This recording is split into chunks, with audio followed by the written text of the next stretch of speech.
Hello, hello. Welcome, everybody, to another episode of Mannimal Research. How's everybody doing tonight? Hope everybody is all right. I want to say thank you to everybody that is going to watch us live tonight, and for those of you that are going to go back and watch it a little bit later. Just want to say God is good and prayer works. But keep that in mind. I am joined tonight, as always, by the most adorable little Bigfooter out there, Mr. Ricky Weaver. How you doing tonight, buddy? I'm kind of feeling like Bigfoot myself here. Hey, you're looking good, man. That's why I had to throw in the adorable there. I like that I like that face hair you got. Oh yeah, yeah.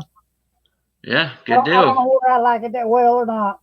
Well, it grows on you, man. No pun intended. But Only problem, mine growing out white. well, what is that? Yeah, yeah. Yeah, it's still pretty though. What's been going on with you, buddy? Not a whole lot of nothing. Been wanting to get down to fire mode, well down to our area in the lower end of the county here for the last 2 weeks. It's been raining down here, man. Every day, every day, man. It's raining every day.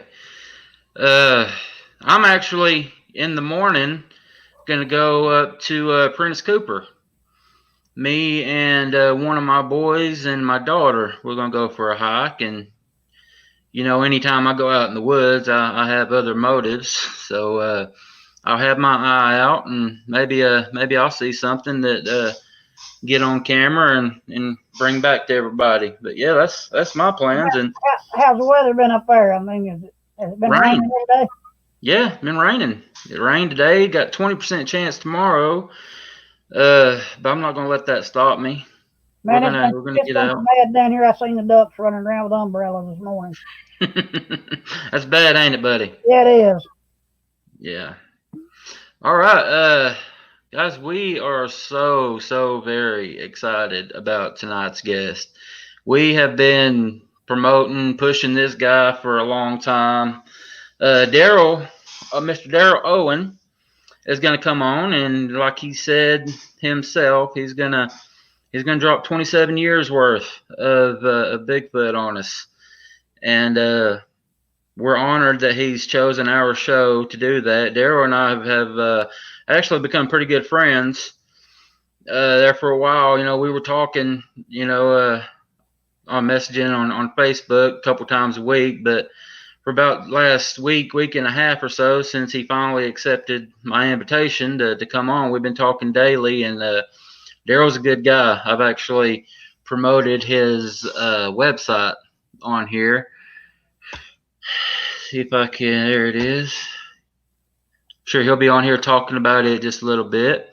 But we are so very excited to have Daryl on, and I think you guys are going to be really impressed with some of the stuff that he shows us. Guys, everybody out there, we got some of our loyal listeners already with us. Guys, ask questions. You got Daryl for an hour tonight. This is part one. And then we're going to have him next Sunday for another hour. So, yeah, come on. Ask Daryl some questions. He said he welcomes them all. So, Ricky, you got anything else before we bring Daryl on? No, man, bring him on. Let's get her underway. All right. Good deal. Mr. Daryl, how's it going, buddy? Good evening, sir. How are you tonight? We are doing well. Thank you so much for coming on. Talked you up just a little bit. I extended the invitation for you to come on a while back, and you told me that you would. We never set a date, and we set it about 10 days ago or so, and I've been pushing this show pretty hard. But we're really excited to have you on. I appreciate it, sir, and thank you very much. And I just want to tell you also that I also have you under honorary members on your website on our page also. So thank you, and I appreciate your friendship. And Mr. Weaver, I appreciate meeting you. I just want to tell you guys that with the three of us working together, and especially with the NCBPRA, maybe we can get you out there and get you a nice picture of a big footprint or Bigfoot himself or some kind of something to make you, I know you're a believer, but let's get you something to hold in your hand. That's right. That's right. That's the goal, buddy. I found good. Yeah. All right. Well, Daryl, what I ask everybody, and I'm going to ask you too, is just let us know what your knowledge was of the subject. And first of all, real quick, Daryl has been on A&E.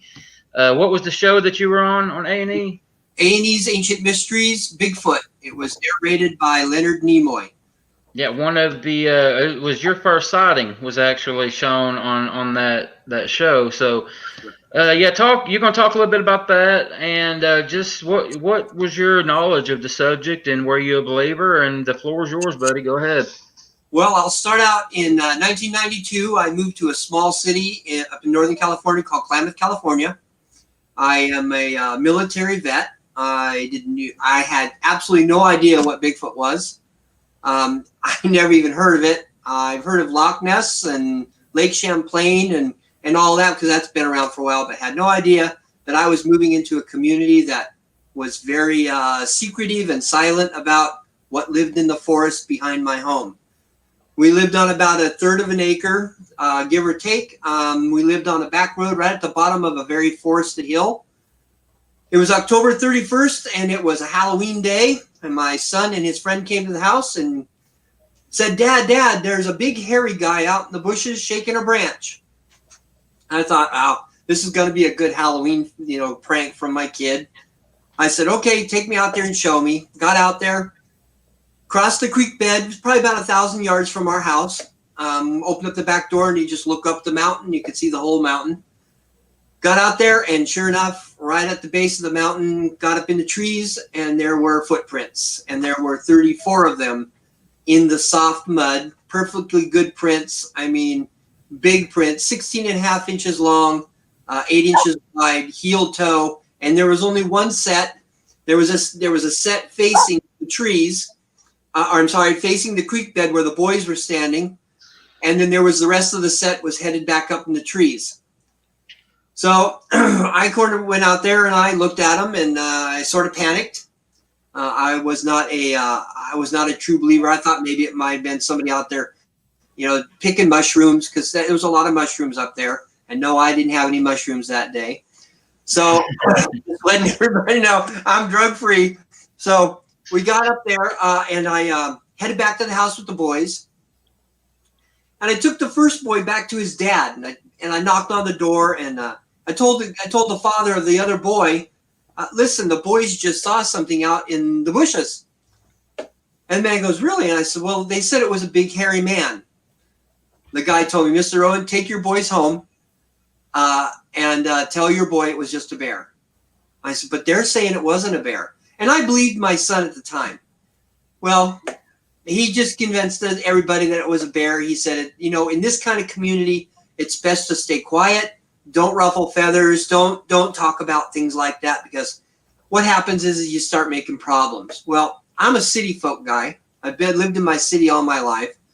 And what he said to me didn't make absolutely zero sense, made no sense to me whatsoever. Why would you want to hide something like this when you have such a small community that lives right at the base of this tree where this thing might be living?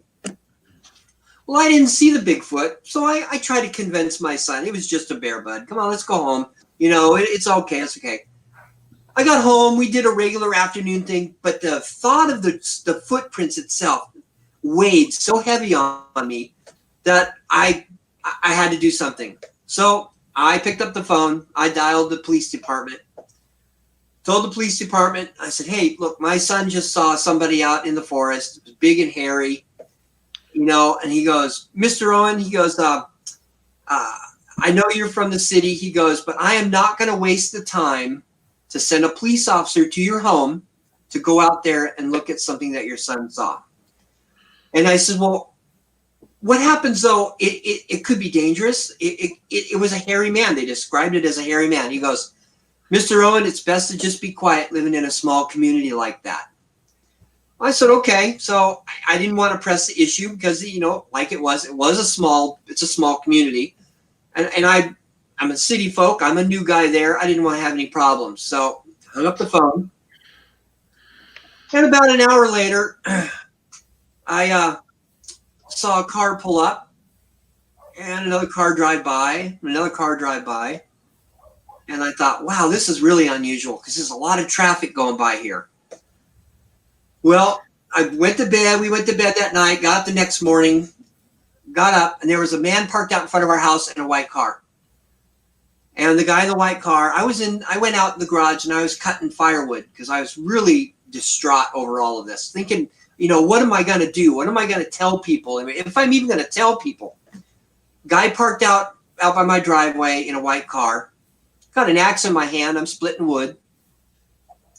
I thought, I'm going to go out there. I kind of like him parked in front of my house. I don't trust people anyway. So I got out there and I opened up the garage door and headed out there, got an axe in my hand, and I headed right for his car. The guy's head was down. He looked up at me. He got out of his car, swung the door, and goes, whoa, whoa, whoa, whoa, stop. He goes, I don't mean any problem. He goes, I'm just here. My name's Steve Silky. I'm from the Del Norte Triplicate. I'm investigating somebody doing a Bigfoot sighting, and I stopped for a second and I thought, wow, how did this guy find out that I even talked to somebody? And he goes, are you Mr. Owen? And I said, yeah, I'm Mr. Owen. He goes, look, I don't mean any problem. He goes, but I'd really like to talk to you. Well, my first question is, how did you find out about me? He goes, well, back in the 90s, and if you guys remember this, the police departments all had trunking systems. You could get a radio from Radio Shack and listen to all the police department calls on the radio. So the newspaper, they were the ones that overheard the communications between the two officers. The dispatch officer called the officer that was in Klamath and said they just had a report of a hairy man in the forest. And they both laughed, ha, ha, ha, ha, like it was a big joke. Well, it wasn't a big joke to me. My kid was scared. I was now pretty frightened. I had no idea what Bigfoot was. Steve Silky comes up to me and he said, well, first I'd like you to lower the axe. I said, okay, no big deal. I put the axe down. He goes, Mr. Owen, he looked me right in the eyes. He goes, have you ever heard of Bigfoot? I said, no, sir. He goes, Sasquatch? I said, no, sir.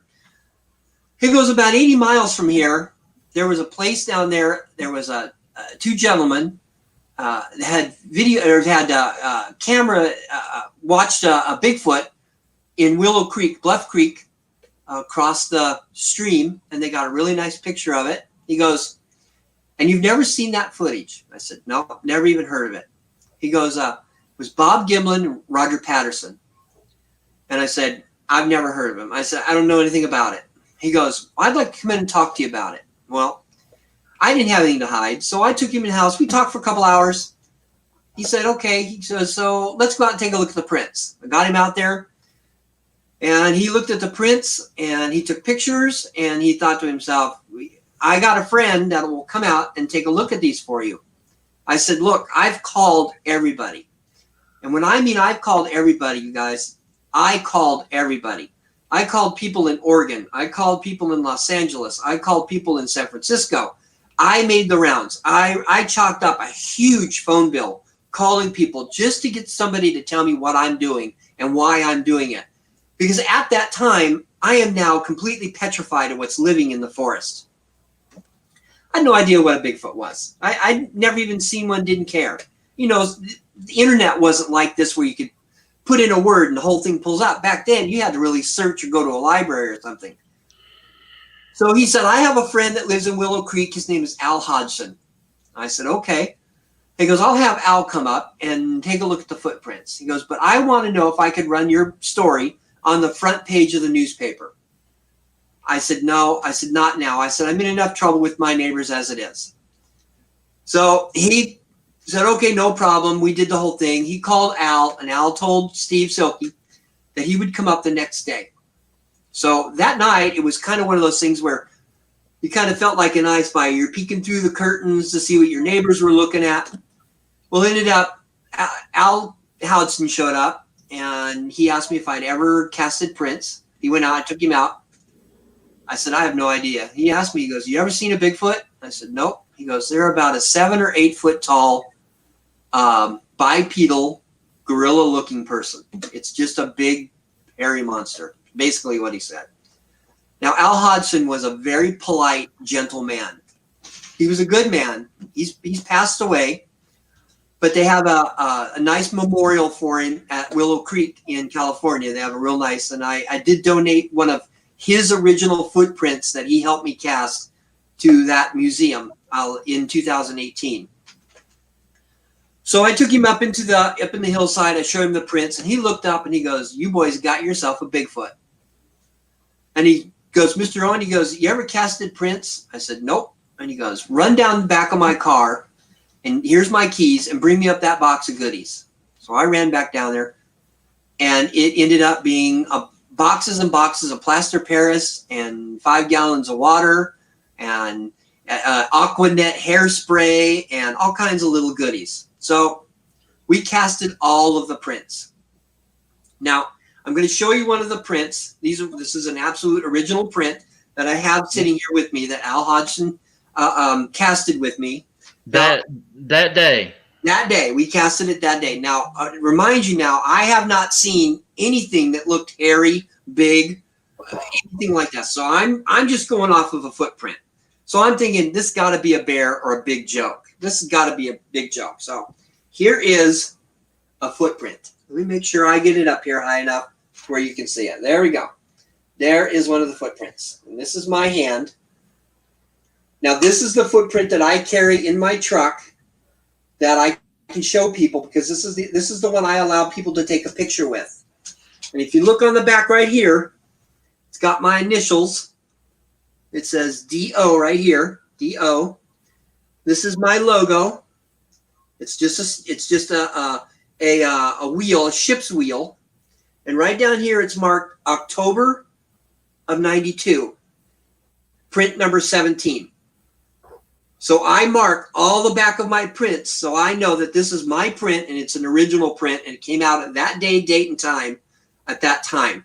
And right up here in the corner, it says A.H., Al Hodgson. That way I know it was one of his prints that he helped me cast. So I'll tell you the quick story. For our viewers, what is the actual dimensions of that footprint? This footprint is 16.5 by 9 inches wide at the base of the toes. So it's 16.5 inches, and it's if you take it this way and hold it this way, this is my hand. So, and I'm not a midget, so I'm not a little person. I'm a big guy. I'm 6 foot tall and I weigh 245 pounds. So I do have a measuring tape behind me if you'd like me to get it out and show it to you. But that's the toes. Okay, so we cast all the prints. We took them to the garage. We put them on slats of wood to dry. Now, not all of the prints came out perfect. This is one of the good, perfect ones. Okay. So Al said, "Look, I got a friend that lives down in Los Angeles. We can have this friend come up since you can't get anybody to help you." Because Al said, I can't make it up the hill with you. And, this is pretty much, he says, besides, I got to get back to Willow Creek and be with my wife and run the store. Because he owned this little grocery store. I said, that would be great. A couple of days had gone by, and there was a knock at the door. And there was a gentleman named Scott Harriet. Now, Scott was a actor, Disneyland person. He did Disney shows, very flamboyant, and one of the greatest people I've ever met. I love Scott, and I love Scott to this day. He decided that we would go up the mountain. I'm not into the mountain thing, so I said, okay. So the following morning, we slept in. 6 o'clock that morning, we decided that we were going to head up the mountain. So it took us about 3 hours to get up. We climbed and climbed and climbed and climbed. We came to a very large, downed, big redwood tree. There was a big hole around the base of the tree, and it was hollow. And Scott brings his camera up, and I'm looking kind of over Scott's shoulder, and he goes, I promise I'll bleep myself, sir, when I say this. He said, there is two big red eyes looking at us. It's a Sasquatch right there, man. He says, look it, there's two eyes right there looking at us. Two, and I looked over and there were two eyes, about that big around, ginormous eyes, I'd say about that big around. Let me see, about that big around. And they were not red, but they were a glossy, kind of a palish pink color. And they were rocking back and forth in this hole like this. And they were watching Scott and I as we moved, looking at these eyes. I looked over at Scott. He was to my left, and I said, I'm going to go up the back side around the left, and I'm going to come up around the other side and try to go in behind it and see what it is. Well, now, Scott's got a real small camcorder, and I have a very large VHS one that I'm carrying it on my shoulder. I got about 30 feet from Scott, and I stood up on a stump. And as I stood on the stump, I looked over at the eyes, and I'm looking at Scott, and I'm looking over at the eyes, and I'm looking over at Scott, and I said, okay, so I'm going to go right to this base of this tree that was knocked over. But right to the base of this tree, there was a very large redwood tree that had been completely stripped of its branches, had absolutely no leaves to it. It was just a barren tree. And I thought, okay, that's where I'm going to go. I'm going to go up around that tree. As I started moving, get ready to step off that stump, I looked over and I witnessed a head, a left arm, a hip, and a shoulder. And the arm was around the tree, and it was looking over at the eyes, and then it would look back at me. And it would look over at the eyes, and it would look back over me. So now I'm completely frozen. I can't step off the log. I'm holding the camera, and I'm thinking, okay, now there's somebody up here. That's got to be a man. It's got to be something. So I'm looking through the viewfinder. I've got one I'm pointing at my finger as I'm doing this. This thing stood there for a second. I looked at it for 29 seconds through the viewfinder, and I used my finger in the viewfinder to say, it's standing right here. It's standing. Here's the head. There's the arm. It's standing right here. This thing turned its head, and it lowered it, and he looked up at me like this. He had hair down in front of his face, and all I could see is that he was ready to tear my arms off and beat me like senseless. So I stood there, and I became completely numb. I didn't know whether to fight or flight. I could not look at it anymore. My arms got weak. I started to cry, and I'm telling you, I didn't cry I'm just starting to cry. I'm talking about a belly wallop like you just beat the hell out of your baby. You know what I mean? I cried. I couldn't catch my breath. I was completely out of whack. My mind and my senses were gone. So I held the camera just to my chest, pointing at my feet, and I turned my back to it. Now, what I'm going to tell you is I've never told anybody else. This is that minute and 30 seconds that was missing, okay? I stood there and I turned my back to it, and the first thing I thought of was, my God, I'm going to be eaten. This thing is going to come out from behind this tree. He's going to tear me off of this log, and he's going to beat me. He's going to eat me. He's going to maul me. I'm thinking I am going to be lunch, and I'm thinking, and I'm saying it, please God, do not allow this thing to hurt me. And I've got my back completely turned, and I let the camera go. I couldn't hold it anymore. I became completely weak. At that moment in time, I was completely blank. I had nothing. I could think of nothing.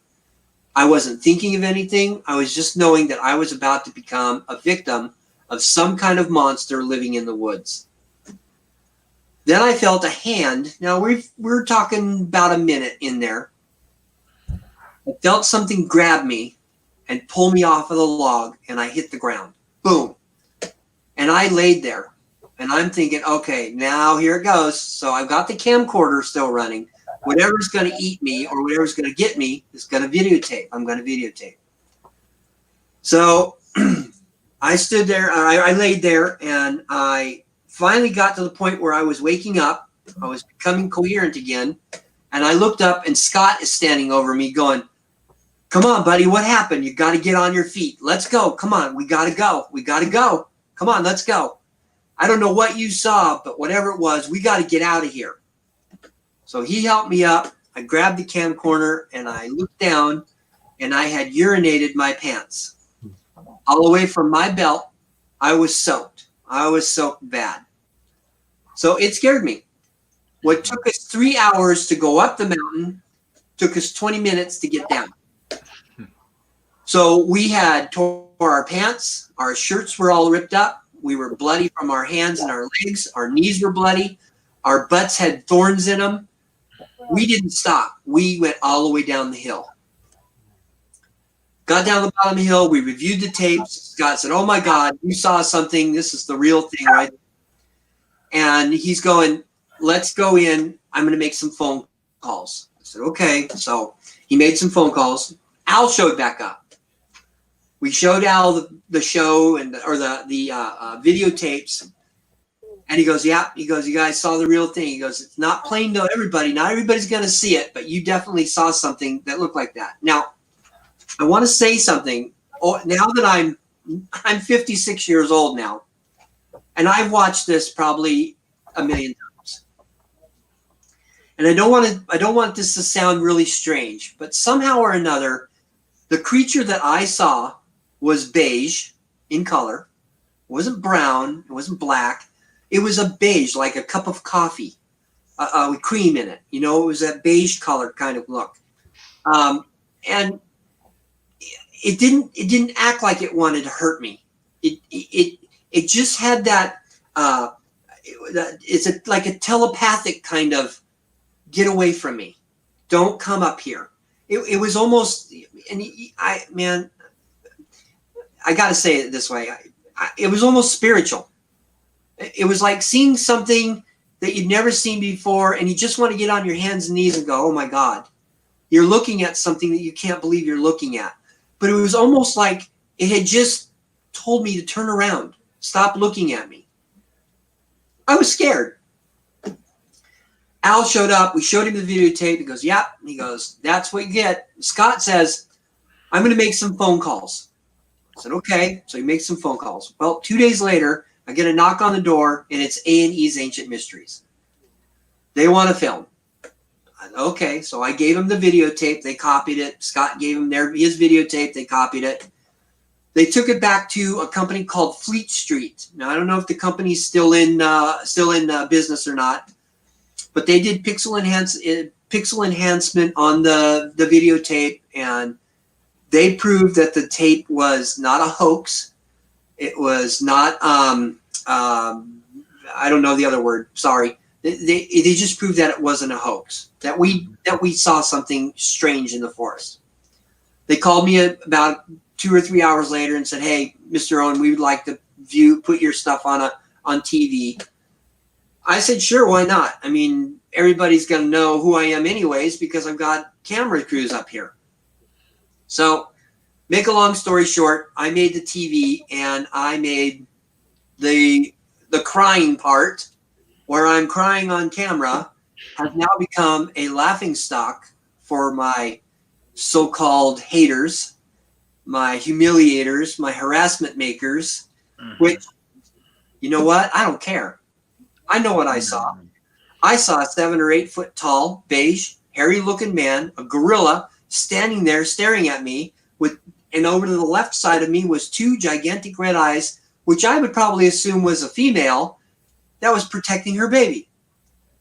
So in our videotape, we took bits and pieces and we turned them into pictures. If you watch the A&E's Ancient Mysteries, you'll see my hand flipping the pictures, and I go, "Here's her toes, here's her legs, there's her knees."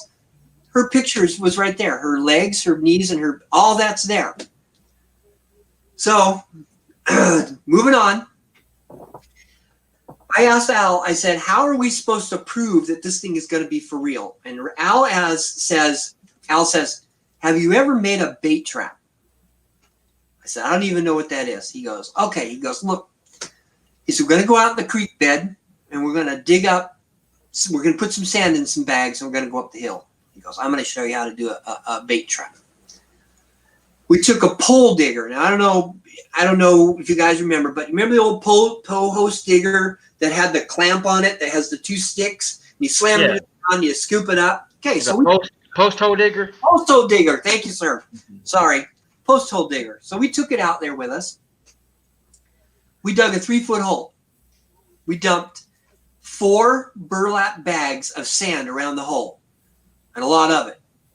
And we had about a 4.5, maybe 5-foot perfect sand mound around this hole. We dropped Reese's Pieces down inside that hole. And Al told us, okay, it's set. Now, for you Bigfoot researchers, if you're watching this, you want to make some notes because it works. And it works a lot. If you have a family of Bigfoots around here, now this is that part where I'm willing to share whatever I got. You dig a hole, you put the sand around it. You can even buy sand at Home Depot or Lowe's. I don't know if you guys have Home Depots back there, but they have sand that is clean sand. You can buy bags of it, dig a hole, dump the sand around the hole, and put whatever food you're feeding them in that hole. Put the food down there and leave it for a couple of days. You'll find all kinds of little footprints in there. You'll find raccoon, possum, deer, whatever's trying to get the candy or the apples or whatever you put down or whatever you feed yours. Ours, Reese's Pieces. It works every time. Yeah, who don't love Reese's Pieces? I mean, come on now. Yeah, who don't like them? You know, I'm diabetic and still eat them. You know? Yeah, that's crazy. But that's an awesome idea, Daryl. I've never thought about that. So you're talking about just spreading out sand around the hole. Yes, sir. Like how deep would you say? Ours was about 3 inches. So about 3-inch thick, a couple feet out around. So we dug the hole. We baited it. We baited the trap. You know. Went back up there a couple of days later, and we captured this. There it is, y'all. In the sand. Let me see. Yeah, get a good shot of that. Could you hold it up a little bit? Yeah. Up like this. How about if I bring it back like this a little There you go. There you go. Hold your hand up to it so people can see this. This is my hand. Guys, that is ridiculous. Okay, let me bring this up and show you that I'm right on the palm. Here's the palm. Y'all want to talk about why the government does not want it released if this thing is out there. Imagine something that big getting a hold of you. That is mass hysteria right there. Up here, I'll let you see the dermal. There's pads. You see the pads on each one of the fingers. There's a palm. There's his inside palm. He put his hand like that, reached down, and he grabbed the Reese's Pieces out of the hole, left me a beautiful handprint, and left me a handprint, and I casted it that day. That's awesome. It works, you guys. It works. It works. Now, I'm going to move on just a little bit. So after all of this was happening, and after all of the stuff that we went through weeks of harassment. And I mean absolutely harassment. I had hoaxer painted on my garage door. I had hoax written across my driveway. Somebody painted my house and said hoax. I had Indians telling me you better stop it or you're going to be in trouble. I had the Native Americans up there telling me this is the great creator. You are absolutely doing something that is against Indian folklore. You should stop doing what you're doing. Well, let me tell you something. I am completely hooked now. You cannot get me to not talk about Bigfoot. Here it is 30 some odd years later, and I'm still talking Bigfoot. I'm hooked. Now, the Indians came to my house. I met a guy named Craig Carpenter. He was a mystic. He was a Cherokee mystic spiritualist. He was one of the people that came from Washington, D.C. And he knocked on my door. He was a fantastic guy. He brought my kids a gourd that when you shake it, it would make noise. You go, dug, dug, dug, dug, you know. He said, let the kids play with it. That'll keep away the evil spirits. He brought me some black corn. he said, put this in the kitchen and make your wife's food taste better. And then he gave me 2 feathers that was on a leather strap with 2 beads on it. And he said, hang this above your door, Daryl. He said, it'll keep away the evil spirits. And he said, but I want to tell you something. He says, you will never kill a Bigfoot. You will never, ever find a dead one. And I'm kind of baffled to that. I said, Craig, why? He goes, Bigfoot is the great creator. He is Wo Peckamau. He is the man in the flowered house. He is the boss of the mountain. You're never gonna kill one.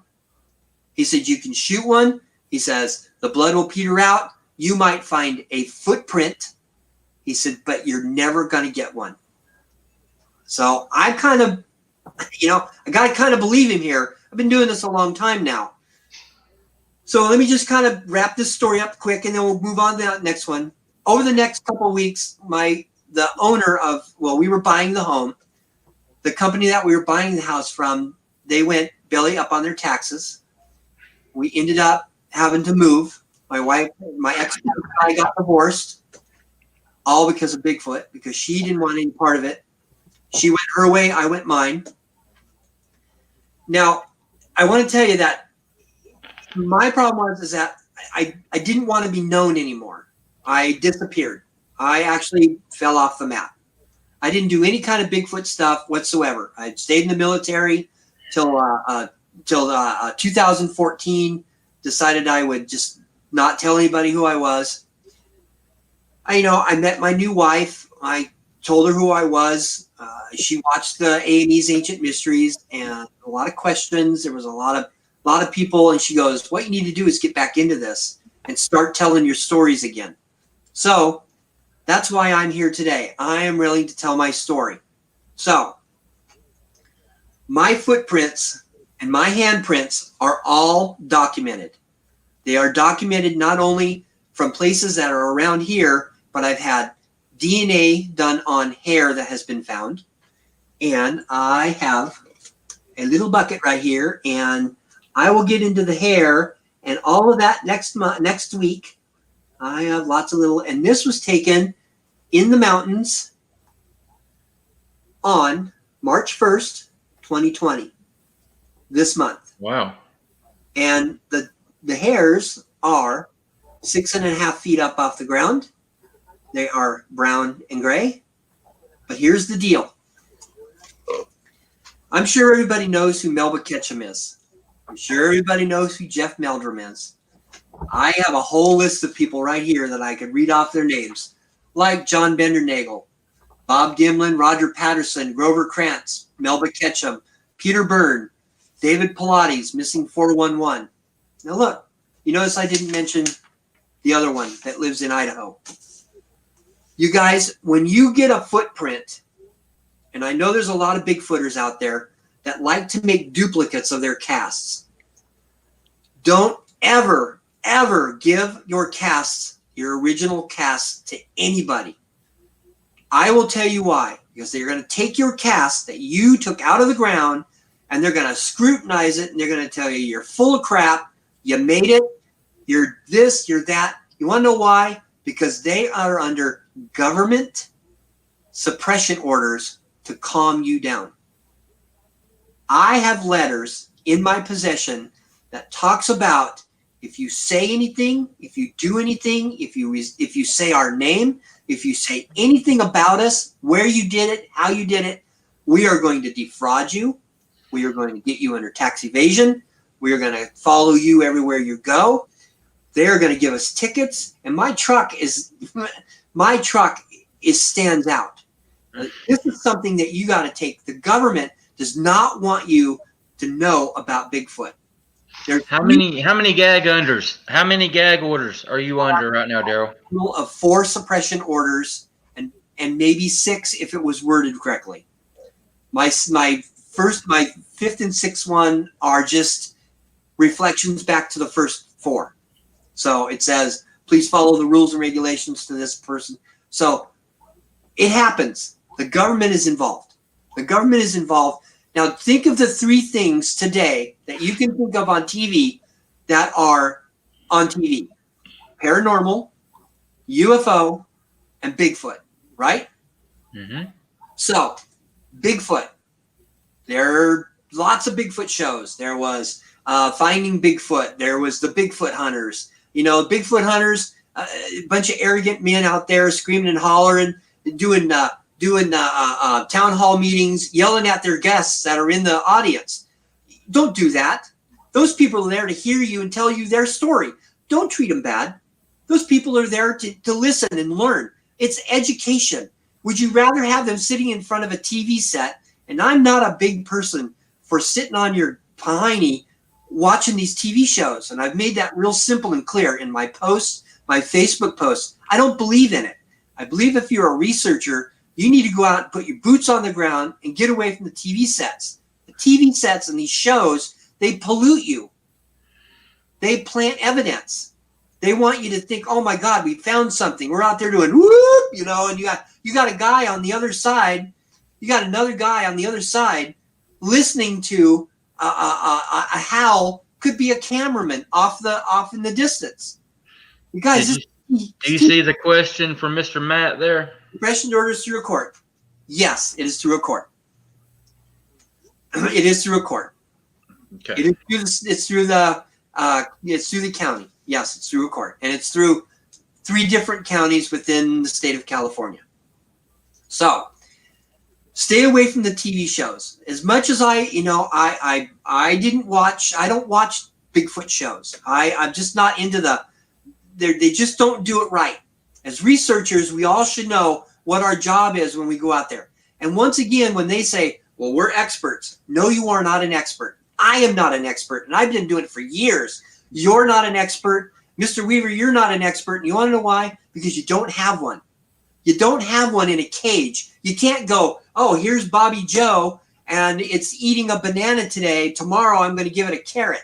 You don't have it. You don't have the hair. You don't have it. Okay, so now I'm getting Daryl. Hey, yes, Daryl. Yes, sir. Do me a favor, buddy. Hold up the hand cast one more time. All right, sir. We had a few more people come on. I just want everybody to get a chance to see this. How's that? That's great. That's great. And am I correct in saying that there are only 4 of those in existence that have been confirmed, right? Yes, sir. There was originally 6. There were 6 handprints that have ever been casted in the United States. 2 of them that were proven hoaxed. Mm-hmm. The 4 are all documented. Now, I don't know where the other 3 are at, but I have one of them. Okay. And yours was verified through, was it Nat Geo? Nat Geo. Nat Geo. And there's some others that you can't mention. Yes, sir. Okay. But you have that documentation. Yes. I have to tell you that it's not a secret. I mean, it's a secret, but it's not a secret to you because I want to be able to show you what I have. Now, I just put you under the bus, and I apologize for that. But you know what I'm talking about. I know where, yeah. So I have seen it, guys. So everybody knows I've seen that documentation. So now to move forward, I have only seen 2 Bigfoots in my lifetime. It's called Bigfoot in my lifetime. However, my vocabulary is not perfect. I apologize. I'm gonna pull one of those up right now, Daryl. All right, sir. Talk about this picture. Now, right in the middle, you see that black-looking thing. That is actually a Bigfoot that we took pictures of just outside of Sacramento, up in one of the areas that we go to, and it was actually running from us. We were actually running after it, and it was running from us. We got maybe 10 pictures of it. What distance were you when you took that picture? I'm sorry, sir? What distance were you from this creature when you took that picture? We were about 65 feet, and we're at full zoom on the camera. But it was hauling. It was gone. It just didn't want to be around us anymore. And he was watching us. He was down in the bushes, and we were walking right towards him, and he got up and sprinted away. How long was he there? How long did you get to observe him? Is what I'm trying to ask. Probably about 10 seconds. It was pretty fast. He was moving pretty fast out of there. He sat up. There's a nice green hedge that's right there, and he stood up and took off. And we just couldn't catch up to him. It disappeared into the forest there. Okay. But that is my second Bigfoot. That is my, I can honestly say, now there's some people that are going to look at that and they're going to say, oh my God, that's a stump. It's the bottom of a burnt tree. Well, okay. You can say whatever it is, whatever you want to do. You weren't there. So that's one of those things where I'm pretty passionate about. If don't talk about it, don't say it's fake unless you were there. I'm not hoaxing. I'm not making anything up. I'm here to tell the truth, and I'm going to tell the truth. How big was this guy? I would say around 7 feet. I believe that he was a juvenile because he sprinted. He was pretty fast, and I'm talking pretty fast. He probably moving. We could hear him going through the brush. He made a few grunts and growls on the way out. My son-in-law and myself, we kind of started running after him, and we couldn't catch up to him. There was a lot of trees that were a hindrance. They were pulling on our clothes. We had backpacks on. Once we got up there, he was gone. We couldn't even see his back. All we could hear is the rustling of the bushes as it got farther and farther away. So, but that's my second Bigfoot, and I've only seen 2 in my lifetime. What time of day was that? It was around 11 o'clock. Okay. Daryl, your experiences with these things, could you please tell our viewing audience, how big do you actually think these things can get? Okay. So, I believe that they can get up to about 11 feet tall. Somewhere between 11. Okay, now let me try to explain. I'm gonna try to say this without putting my neck out there. Now, next week when we do this, we're gonna get real scientific-y. I know that's not a word, but it's the only word I can think of. Yeah. We're Wayne and I. He has some papers there, and I'm going to try to redact some of it, so people can read some of the stuff on there. But I've had some hair done over a few years, and it came back as a not human, more primate than human from the forest area. So the hair that we've collected have actually been between 6.5 and 9 feet off the ground. So if you consider that they're rubbing the trees at 9 feet, it's got to be a shoulder or it's got to be the top of their head. Mm-hmm. Now, my opinion is like everybody else's. Everybody's got one. But I think they get to be about 11 feet tall. I honestly believe. I've seen some pretty strange things in the forest, but 11 feet tall is about normal. And I've seen some pretty big territorial marker trees that have been pulled over. And the reason why I say, and when I say territorial markers, I'm talking trees that are 4, maybe 5 inches around that are pulled completely over. Okay, there's one of the trees on a logging road that has been pulled over. Now that tree still stands to this very day. Well, is there this very day, but that tree is broken off. And if you go down there, there's a place called Hellhole that we call Hellhole that we go back up in the forest. And this is actual forest where we go in at. So this tree's been there. It got pulled over one afternoon while we were up in the forest, and we could hear it cracking. And we came back, and the tree was pulled over. And Wayne, do you have the pictures of the other 2? Did you put those on there? I didn't get a chance to upload them. It's okay. Right.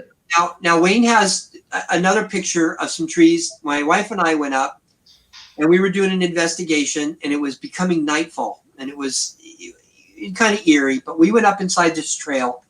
We followed up about a half a mile, and the trees were upright. While we were up by the falls, we turned around and came back, and the trees were over. So we knew something was following us, and we actually found a footprint there that we tried to cast, but it was getting dark, and I don't like being out in the dark. I'm afraid of the dark. And it's a long story, the reason why I'm afraid of the dark. So we destroyed the cast, and we left. But make a long story short, there were 2 trees that were knocked over at the time that we were up there. And my wife and I, Kelly, we're the majority of the NCBPRA. Now, Scott Hayes, each one of us in this party, the Northern California Bigfoot Paranormal Research and Adventures team, each one of us has a specialty. My wife is the paranormal person, and she loves doing paranormal. Me, it scares me to death. I don't like messing with ghosts. I just don't like it. And Scott does the UFO stuff. He loves the UFO stuff. Now, we are going to go down. We do have a meeting with some ufologists within the next couple of months. I'm in constant contact with Ruben Urardi, who is the Northern California MUFON director.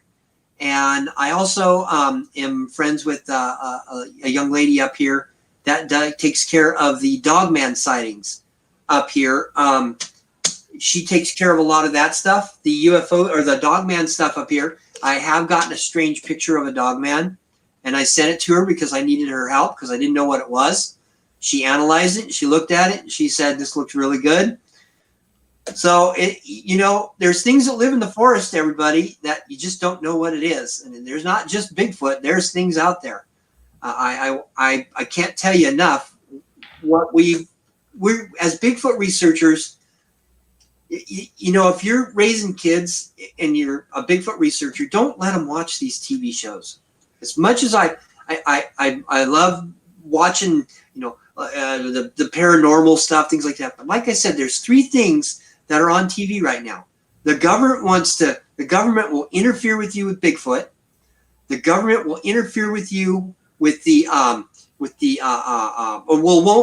interfere with you with the paranormal stuff because that's stuff, but there's lots of conspiracy theories out there about, the big, ghost hunters, things like that. They do all this, but you know what? Paranormal stuff, the government, they won't do anything. But when it comes to Bigfooting, they want their beady little hands in there. It's just really bad. They can't just let it go. UFOs, you see a UFO, what do you get? You get the knock on the door from the Men in Black. Okay? I'll vouch for the Men in Black. I had my visit too. And it scared me. I'm not like I said, I'm not a wussy guy, but when you're under a threat, you better listen. The government knows what you're doing there, and they'll watch you. And like I said, my truck stands out like a sore thumb. So you'll have visitors, especially if you do what I do, and I buck the system. I'm not afraid to buck the system, but I'm also very weary of what I want to give out because I don't want the repercussions later, and that's why I'm trying to keep Wayne and the Mannimal area. I'm trying to keep it very silent so they don't knock on his door. And all this I'm talking about is my opinion and my opinion only, not anybody else's. So I just want to put that out there. Well, speaking of all that, and we're gonna go over our hour, and I don't care one bit. I mean, this hour has flown by. I want you to talk about this right here if you can. And like I said, don't worry about going over. Okay. Just tell us about this guy. Okay. All right. So my wife and I, we went to a place that was our regular place, and we decided to walk what we call the lake. We got out and we decided that we were going to walk around the lake, and we walked about 2 miles. And we went down to the water, and the first thing that we noticed was this skull. Now, this skull, if you take a look at it, there is a very large bone that's in front of it. That I was told was a leg bone. He called it a femur from the hip. There's ribs there that are to the right, and there is a chest plate that is to the left, just up by there's a pine cone, and it's just to the left of that. This was a rib cage with a whole bunch of little ribs. But the skull, if you take a look at it, it's elongated. And I mean it's elongated. It looks like the top of it looks like an egg. Well, I didn't know what to do at the time, and I didn't want to go down there, put my feet in there, and have my footprints all over the place, because I went up there and I called the sheriff. Took the sheriff about 15 minutes. I called him and said, hey, we found a skull, found some bones. Sheriff showed up. Sheriff pulled in right behind us, got out of his car, went down there, took a look, came back up, and he goes, "You guys have to wait right here." He goes, "I'm going to go make a phone call." So here we are sitting in our car. We're waiting and we're waiting and we're waiting. This black Ford F-150 or F-350 pull up. It was a dually, all black, no numbers, no license plate. It was a 4-door extended cab. 4 men got out, all of them dressed in hazmat gear, went to the trunk, pulled out these bags that kind of look like they had wiring in them. You kind of snap them and they snap open. They go down there and they're picking up all these bones and they're stuffing them in the bag. Every bone, every bone. They get every bone, even the skull. They go back up there. It took them about 30 minutes to clear it. Stuffed them in the back of this truck and drove away. The police officer came up to the window and he knocked on my truck window and he goes, "I need to see all your photographic equipment." And my wife, being the lawyer that she is, leaned forward and she goes, "Not without a effing warrant." And he looked in the window and he goes, "Okay, I'll be right back." So meanwhile, we have a sat phone, a satellite phone. We connected our phones to the satellite phone and we sent the pictures back to our home into our email, and we deleted the pictures out of our phone. Officer came back up to the truck and he goes, "Mr. Owen," he goes, "You armed today?" And I said, "Yeah." He goes, "I need to see your gun permit, and where's the gun at?" I said, "The gun is in the back of the car and the clip is in the glove box." He said, "Okay." He goes, "Well, I need to see all of your paperwork." I said, "Okay."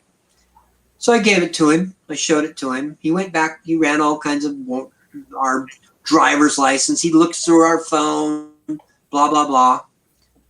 Comes back up and he says, "Okay." He says, "Everything's clear." Now, this is about an hour and a half of sitting there. We can't move. We're not allowed to touch our phones.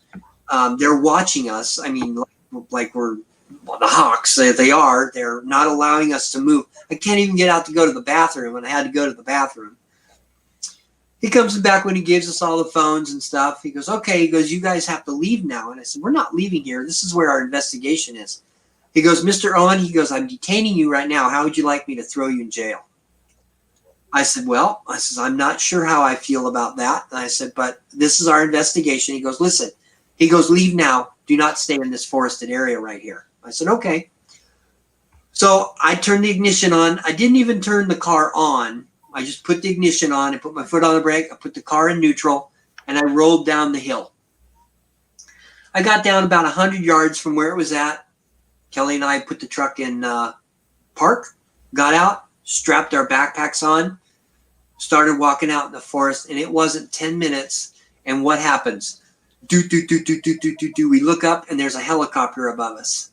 We thought, that took care of that, because now all they're going to do now is follow us. Everything we do, they're going to watch us. So we went back up, we called it a day, and we went and had some dinner. Now, why would the government come and pick all this stuff up? I'll tell you why. Because they don't want to start mass hysteria from finding something that you shouldn't be finding. This is what I'm talking about. Yeah, they do. They do. And I have one of those. She made it very clear that you better get a warrant. See, that's the thing about it is they don't scare us. What they do is they threaten you. And they threaten you constantly under some kind of something. Yeah, what are they going to do? Shoot us? No, they're going to shoot us, but they do unsnap their guns and threaten you, though. I will tell you that. So we just got in our truck and we left, but unfortunately, I have the pictures. So there's the pictures, and you can look at them all you want. You're more than welcome to conjecture what it is. And I have no idea how the skull was about the size of maybe a beach ball. I will say beach balls are big. How about 2 basketballs put together? Wow. So that's about how big it was. Now, Daryl, was this found in your regular research area? Yes, sir, it was. And we go to the same place pretty much every time. And how long have you been researching this area before you found the skull? Let's see, it was about 2 years. We found the skull, and then we've been doing it for another maybe 2.5, 3 years, same spot. A total of about 5 years, the same spot. And I will tell you that we know that there's a family there. We recognize the family. The family knows who we are. You know, I want to tell other researchers, and I know we're going over an hour, sir, and I apologize. You're fine. You're fine. Go, You're a Daryl. researcher, you guys. You know, once again, this is just my opinion. Don't change deodorant. Don't change shampoos. Wear the same clothes if you have to, because they get used to your scent. In the 5 years that I've been doing it in the same spot, I've never changed deodorant. Now, my wife, she doesn't wear perfume. We don't wear anything that will make us look foreign. Do you understand my point? Yeah. Okay. Don't change deodorant. I wear deodorant when I go up, and I wear the same clothes. I wear a blue shirt. I wear a dirty pair of pants. I wear grungy socks.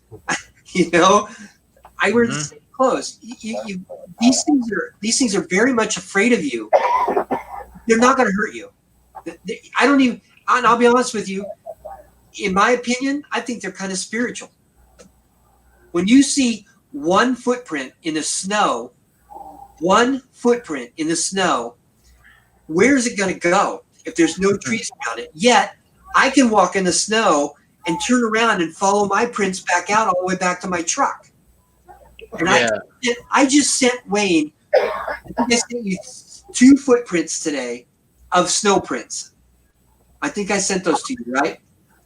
Yeah. I didn't get them on here. Well, I might have.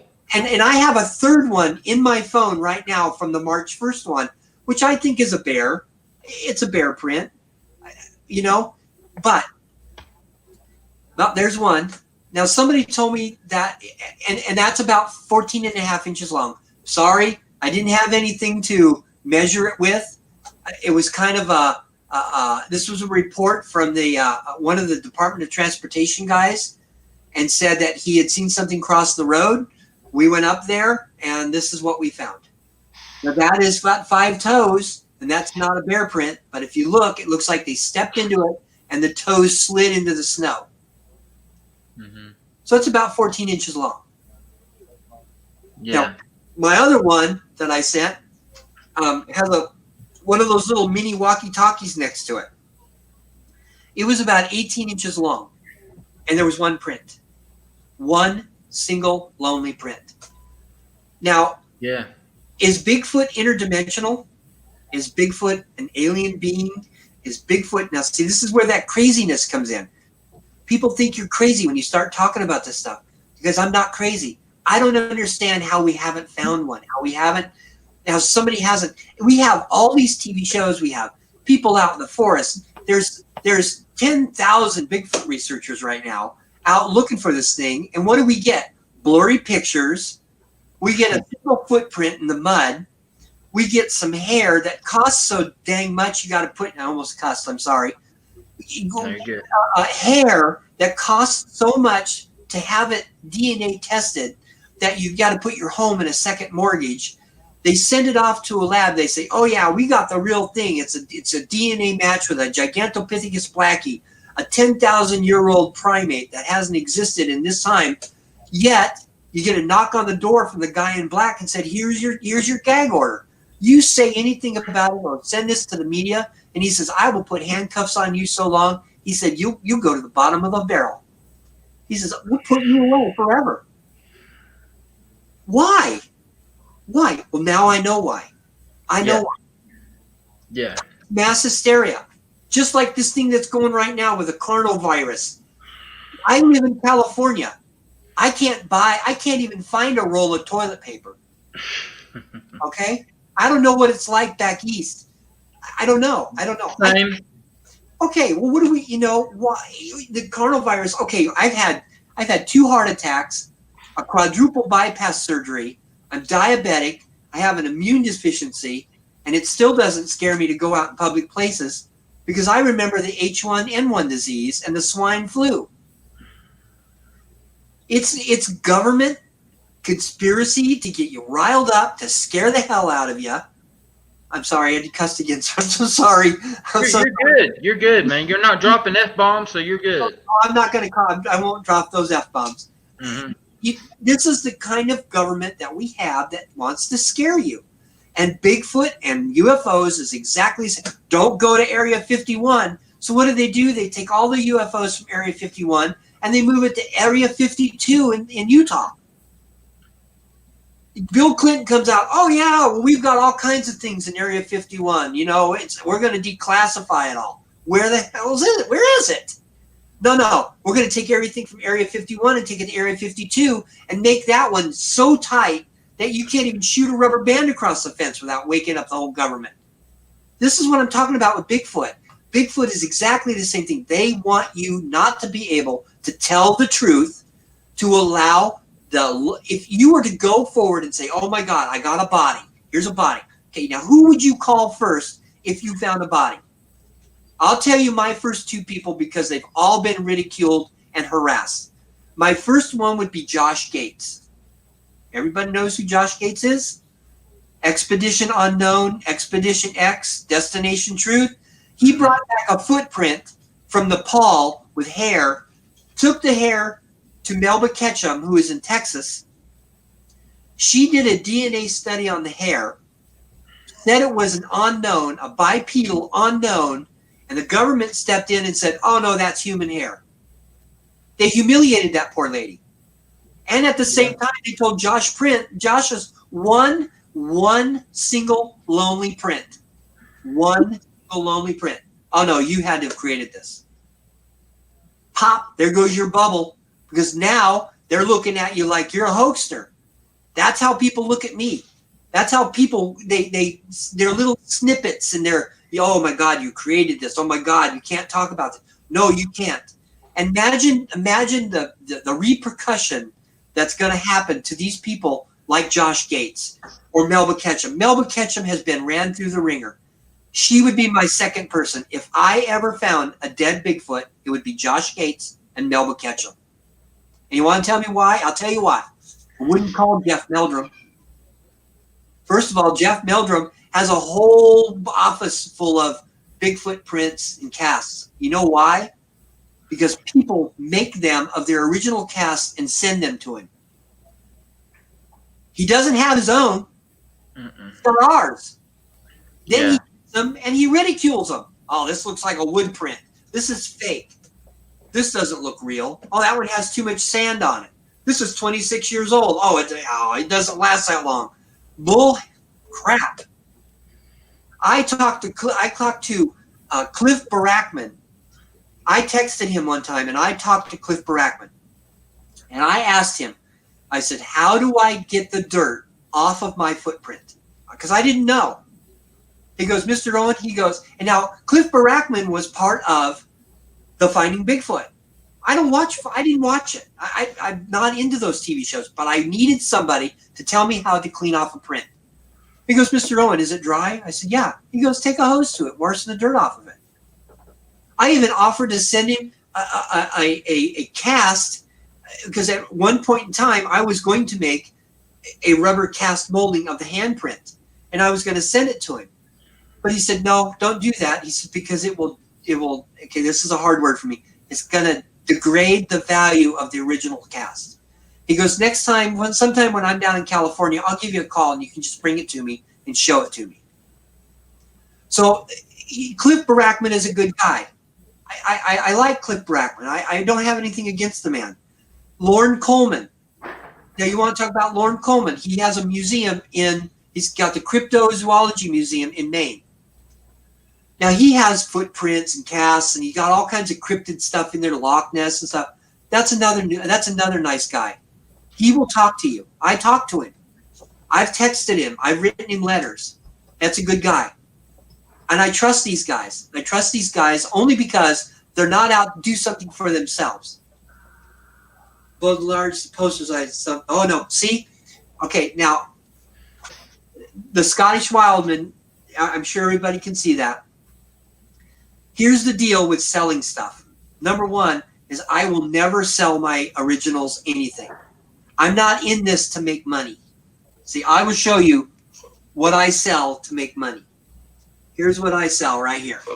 I have all those little buddies right here. These are called my furries. Okay? These are exclusive to us. They are handmade. They have alpaca hair on them. They're handmade. This is how we make our money to do our research. I will never sell an original footprint. You want to know why? Because it's mine. It's mine. I will let you hold it. I'll let you touch it. I'll let you look at it. I'll let you take pictures of it, but you ain't going to get it. And when I die, my wife's going to keep them.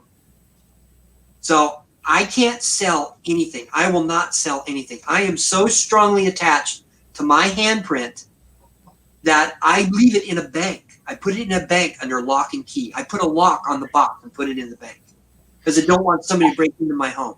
Does that make me paranoid? No. That makes me... it makes you smart. Yeah, it makes it smart. My footprints, my footprints are in a refrigerator out in the garage. So, and they're in a refrigerator that has a lock on them. So if you steal them, you got to take the whole damn fridge. Okay. So, but anyway, you guys, and I know we went over an hour, and I apologize. No, I'm just trying to make it to you guys, and I'm not trying to be rude and tell you and demand. But you guys, if you get an original print, don't send it to anybody. Keep it. Don't make copies of it. Don't worry about what everybody else says. Who cares what everybody else says? If you found it and you got it, cherish the thing. Because it's a one-in-a-lifetime thing. You're never going to find another one that looks exactly like it. That's my whole point in all this story. So next week, please come back. I'm going to give Wayne the exit here. Mm-hmm. Please come back and let's talk about hair and government cover-up and conspiracies. Of everything that's been shown tonight, and it's great show, Daryl. Really, really good show. Of everything that's been shown, talked about tonight, you guys need to come back next week because that's the big one that we're going to talk about next week. Daryl, appreciate it, buddy. Part 1 is done, and we're looking forward to the next part next week. Mr. Tothrow, thank you. God bless you guys. Mr. Weaver, God bless you. Good night. Great job, man. Appreciate you coming on the show tonight. All right, you guys, and I look forward to next week. Let's get Wayne. I'll be in touch with you over the next couple of days. Okay. Yes, sir. Be good. God bless you guys. Have a good night. Okay. Ricky. Yes, sir. What about that, buddy? Mind blowing, man. I've been telling you. I've been talking to Daryl for a while. Like I said, me and him has become good buddies. And I've known a lot of this stuff. You have any idea how hard it's been sitting on this stuff, not talking about it? Oh, yeah, I know. Yeah, me and you, we've talked about most of it, but, you're my partner. I run everything by you. But, yeah, man, I was really, really impressed with what we saw tonight. Me too, man. That handprint, I'm telling you what, and the way he, I've been doing this for years, and I've never thought the trick with the photo diggers. How awesome is that? That is such a good idea. That's brilliant. That's one technique that we will be trying. Yeah. As soon as we can get down, I think Fairmount or the other place will be a great place to try that, and I think that'd be one of our first things that we try. Right. And it's got to be the Reese Pieces, man. I mean, who don't like Reese Pieces? Am I right? You look me and tell I like them.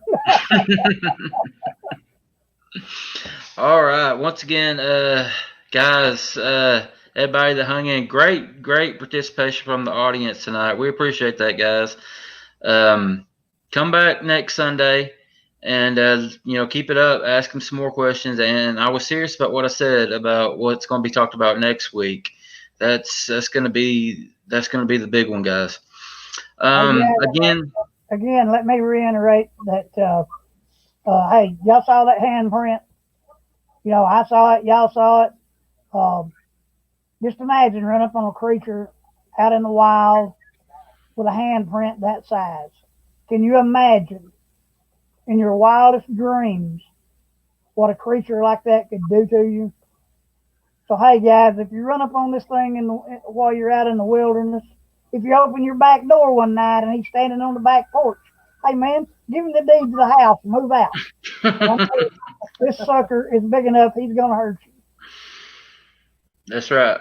That's right. Well said, Rick. I know you say that every week, but it's so very important. You know, if you run into these things, you know, just stay calm and back out of the area, guys. It's not worth it. Everybody check out our website like usual. Go to mannimalresearch.com. Report your sightings to either Ricky, myself, or our buddy, our good friend Walls. You can talk to any of us about it. We respect your anonymity. We're not. If you don't want your name, your info out there, it's not going to be. If you want to come on the show, you're welcome to do that. We gotta start talking more about behavior, guys, and the best way to do that is from eyewitnesses. So get your encounters in there, guys. And if you haven't already, everybody subscribe to our channel. Oh yeah, man. Hit that subscribe button and hit the like button, because you know, every time you hit that like button, that shows YouTube that you're liking what we're producing, and that helps us. So please, man, for us to be able to stay on the air, please, folks, just hit that like button, hit that subscribe button, and give us a little love. All right. All that being said, before we sign off tonight, I mean, you can go ahead and end the program, but I've got Blake here that wants to talk to you for a minute. After the program? Yeah. Okay. All right. Yeah. All right, guys. Everybody, we appreciate it. And thanks for stopping in. Come see us next week. And y'all be good to each other.